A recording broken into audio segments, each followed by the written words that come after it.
laying down the floor. Liquid nails, subfloor. Great stuff. And I made sure it's 3 feet on this side, 3 feet on this side. I laid down the 2 sheets over here, and I was told to stagger the sheets so that then that way if you get a weak spot in one of the joists, it won't really affect it. It'll tighten everything up and keep it that way. So I put the camera over here just to show laying it down.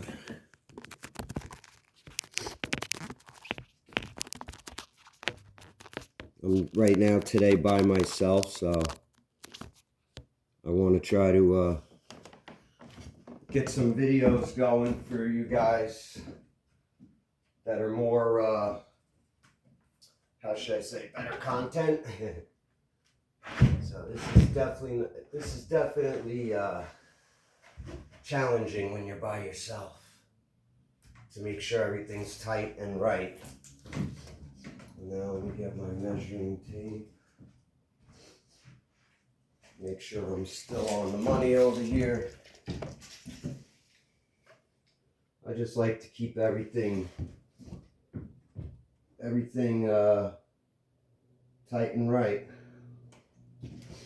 That's how I am. If I can't do it right, then I'll find a way to do it right. All right, we got exactly 3 feet on each side. It's just a hair off there. Double check again.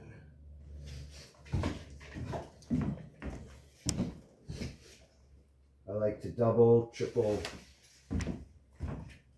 check my measurements. That's why they say measure twice, cut once. Very important.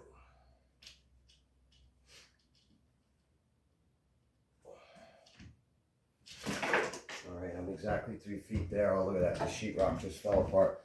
I'm removing all the sheetrock where the radiators were. They didn't use, I went a little too far. Unfortunately, whoever did this didn't use, what do you call it, moisture.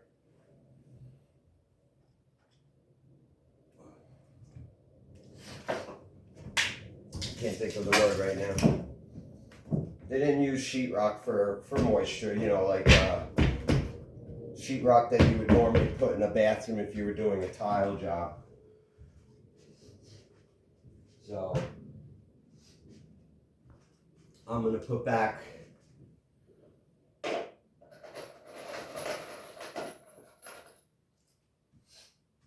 moisture type sheetrock. I don't know why I can't think of the word. But that's it. She's down.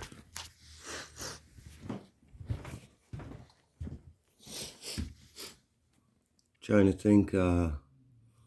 Moisture resistant sheetrock. That's what I was looking for. Like green board. So I got the purple type, and I'm going to put that all around where the radiators go. Because, you know, there's a lot of differences in temperature with that. That creates condensation.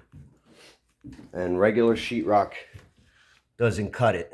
As you can see, this is all, God knows, I think they remodeled this place in the 50s. So this sheetrock could be here since the 50s. Because there's wallpaper. It's hard to see it. But this is actually wallpaper. And it's got roses. There you go. Look at that. Isn't that cool? 1950s wallpaper. So, yeah, it's obvious that the exact level of where the radiator was from the hot cold cycles over the years, it literally just crumbled the sheetrock because of the moisture content, condensation buildup. So that's it. I'm gonna do a better video. This is just a short one, just to show you laying down plywood over your subfloor before you lay down your permanent flooring. Thanks.